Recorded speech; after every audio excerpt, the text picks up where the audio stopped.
আসসালামু আলাইকুম। আজকে একটা নতুন ভিডিও নিয়ে এসেছি আপনাদের মাঝে। অ্যাকোয়াগার্ড।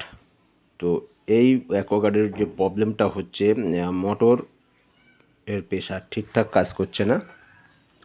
তো বন্ধুরা, আমরা এখন মোটরটা চেঞ্জ করব। মোটরের এলবোতে আমরা টেপলংটা ভালোভাবে লাগিয়ে না নিলে এখানে লিকেজ হওয়ার সম্ভাবনা আছে। আপনারা আপনার বাসা বাড়িতে ঠিক এইভাবে লাগিয়ে নেবেন, কাজটা নিজেরাও করতে পারবেন। ভালোভাবে টাইট না করলে এখানে ভাইব্রেটর হওয়ার সম্ভাবনা থাকবে। তো এখানে আপনি কাজটা ঠিকঠাকভাবে করবেন। স্ক্রুটা ফুল টাইট দিয়ে রাখবেন।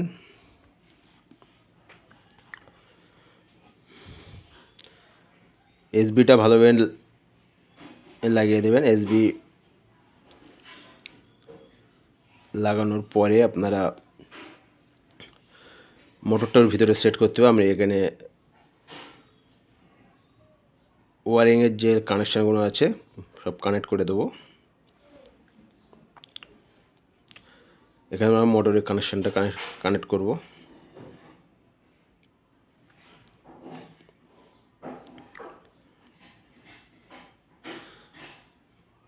এই কভারটা না লাগিয়ে দিলে অনেক সময় জল লাগার পরে তারের নেগেটিভ পয়েন্টে এক হয়ে গেলে সমস্যা হতে পারে। ভালোভাবে জয়েন্টটা দিয়ে দেবেন।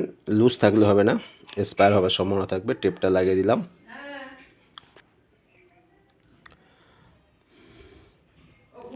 কানেকশানটা তো ভালোভাবে কানেকশনগুলো না করলে স্পায়ার হবার সময় থাকবে। টেপটা ভালোভাবে লাগিয়ে দিতে হবে।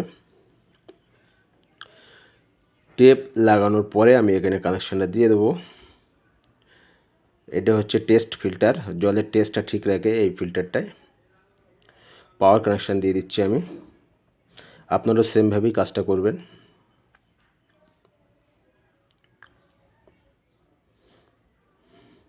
কানেকশান দিয়ে দিলাম, মেমব্রেনের কানেকশান।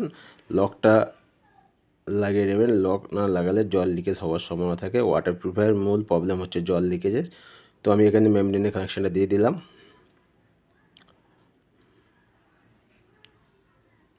অ্যাকোয়াগার্ডের যে মেমব্রেনটা ছিল ওই মেমব্রেনটা অনেকটা দাম, যার জন্য আমি এখানে হাউজিং লাগিয়ে মেমব্রেনের ভিতরে দিয়েছি। এখানে একটু দামটা অনেক কম থাকে।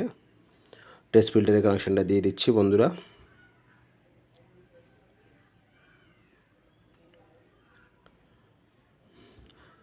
ভিতরের জায়গাটা অনেক কম, যার জন্য ফিল্টারগুলো লাগাতে খুব সমস্যা হচ্ছে।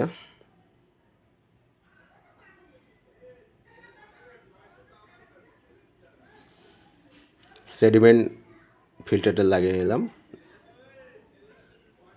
তারপর কার্বন ফিল্টারটা লাগিয়ে দিচ্ছি। সেমভাবে পুশ করে দিবেন।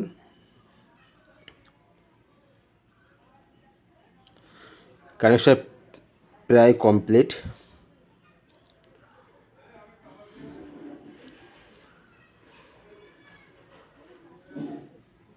সেডিমেন্ট থেকে কার্বনে আমি একটা কানেকশান দিয়েছি। এখান থেকে যে আউটপুটটা বার হবে ওটা যাবে আমার মোটরের এসবিতে। এসবি থেকে জলটা সাপ্লাই যাবে মোটরে। আমি একটা ফ্লোর স্টিল লাগিয়ে নিচ্ছি।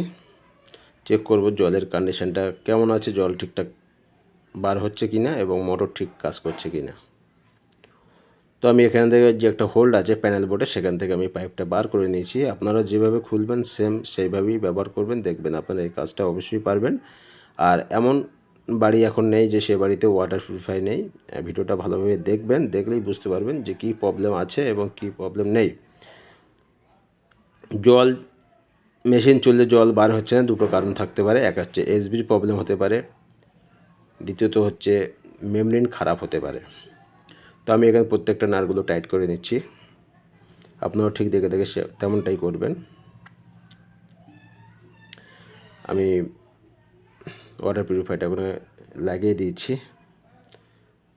জলের কানেকশানটা দিয়ে দিচ্ছি।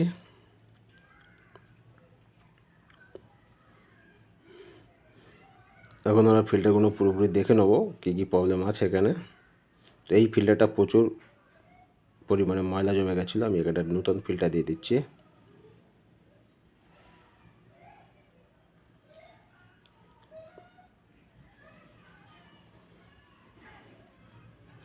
এলবোটা ভালোভাবে লাগিয়ে নেবেন এবং টাইটটাও দিয়ে নেবেন। জল লিকেজের সম্ভাবনার মূল বিষয় হচ্ছে জল লিকেজ। জল লিকেজ হলে আপনাকে আবার ডবল করে খাটতে হবে, পুরো সেটআপটা তখন খুলতে হবে, আবার খুলতে গেলে অনেক একটা সময়ের ব্যাপার। তো আপনারা ভালোভাবে চেক করে নেবেন যে কী প্রবলেম আছে এখানে। জল লিকেজ যাতে না হয় সেভাবে কাজটা করবেন। এই ফিল্টারটা না চেঞ্জ করলেও চলবে, তারপরেও আমি এটা চেঞ্জ করে দিয়েছি। যেহেতু মেশিনটা ওয়ারেন্টির ভিতরে ছিল, টোটাল কাজটাই আমি টোটাল খরচটা ছিল বা কোম্পানির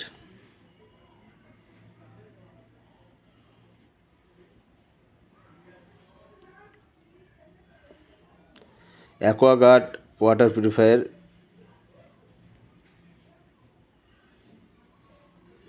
কাজ ভালোভাবে দেখে করতে পারলে আপনি নিজেও করতে পারবেন। আমরা এখন চেক করব জল ঠিকঠাক দিচ্ছি কিনা। জল ঠিকঠাক আসছে। তো সবাই ভিডিওটা দেখবেন, ভালো থাকবেন।